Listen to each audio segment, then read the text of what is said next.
Magandang umaga po. Maniningil po. And for today's video nga pala mga ka-5, nagpunta nga pala ako dito sa likod bahay, dito sa aming kapitbahay para manghingi ng niyog. Dahil ako nga pala bumili kanina ng nasa 1 kilong tambakol at balak itong gataan. At mabuti na nga lang at mayroon tayong kapitbahay na may niyugan. At nang makahingi nga ako, agad ko itong binilatan. At kung bibili ka nga ng niyog, nasa 20 pesos ang isa. At mabuti na nga lang, mayroon tayong kapitbahay na handang magbigay. Bola lang yan. Kaya ito't nakalibre ako ng 2. Kaya ayat, ngitin tagumpay. Gigil ka. Abay, libre eh. At pagka-uwi ko nga sa bahay, pinakain ko muna itong 2 piraso kong isda na.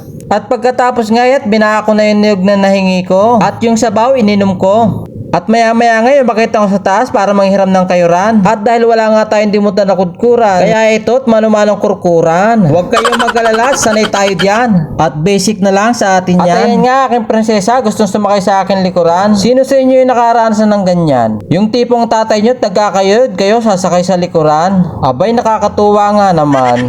Dahil naranasan ko na rin yung ganyan. At ngayon, naranasan ko rin yung sisiksikin ka, makaupo lang sa likuran. At natatawa nga lang ako. Dahil nga sa tabako, wala rin naman siyang maupuan. Kaya ang ginawa niya, ayat, lumayas na lang. At sa inis nga na yan, yung niyog, sa halip na abot, inihagis na lang. At nang makatapos nga ako ingat, sinuot ko na yung mahiwagang kasuotan sa pagluluto. At binuksan ko na nga yung rep para kuhanin yung aking lulutuin. Meron nga pala akong biniling mustasa at talong na siyang aking ilalahok sa aking lulutuin. At inilabas ko na nga pala itong nabili kong isda dyan sa bayan ng Bae. At hindi ko na rin nga nakuhanan yung ginawa ko kaninang pamimili. At dito nga, nagpainit na ako ng kawali. At nang makita ko mainit na, nilagay ko ng mantika. At ang gagawin ko nga pala, ipiprito ko yung isda ng bahagya para hindi madurog pag niluto ko na sa gata. At may kanya-kanya nga pala tayong klase na pagluluto, pero yun ang version ko. Ikaw, anong version mo? Mag-comment ka lang para sunod masubukan ko yung version mo. Malay mo, yung the best and sa'yo. At nang mailagay ko nga sa kawali, hinamay ko na rin tong malunggay. At ilalak ko rin nga pala ito sa ginataan. Tulungan mo ako. Yes, me, I'm dancing. At yan nga aking prinsesa, tutulungan daw niya ako. Pagkakabayad nga naman ng aking prinsesang are. Ang bangon. I have no shampoo. Bakit mabangunan mo kung wala kang shampoo? Ano ginamit ng sabon?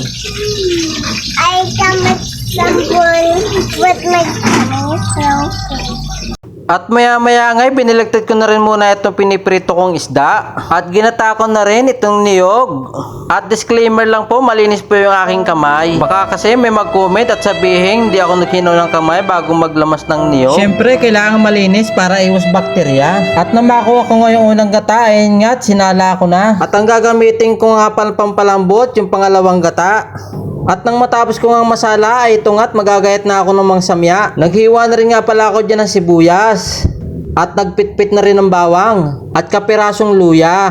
At yan naman lagi ang pangunahing sangkap sa pagluluto. Hindi at lagi hindi nawawala. At ang maiwa-hiwa ko nga't maihanda na yung aking mga samya. Ay ito't pinatas ko na sa kawali yung mga pinirito kong isda.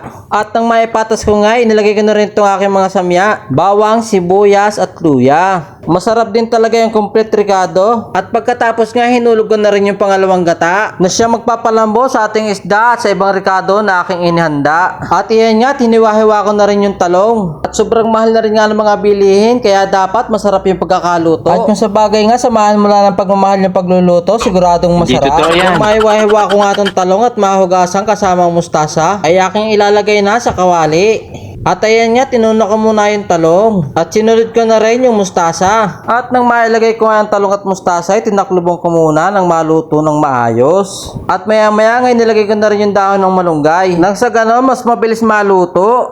Mas maganda kasi yung lutong-luto ang malunggay. At pagkatapos nga, tinaklubong ko muna. A few moments later. Yung pangalawang gata, binuhos ko na rin nga itong unang gata. At mag-aantay na lang tayo na ilang minuto. Siguradong luto na ito mga ka-59. At habang inaantay nga nating maluto, shoutout muna sa ating mga idol. hi followers, I cook my toys. Yeah. Meet my little vlogger. His name is Sia. I cook my toys on me. Nice one, nice one. We are cooking our ulam Cook for lunch. my toys to lunch. Yan. Ginataang Ate Ang, fish. Hi followers, thank you for supporting Papa. Thank you, supported Siga.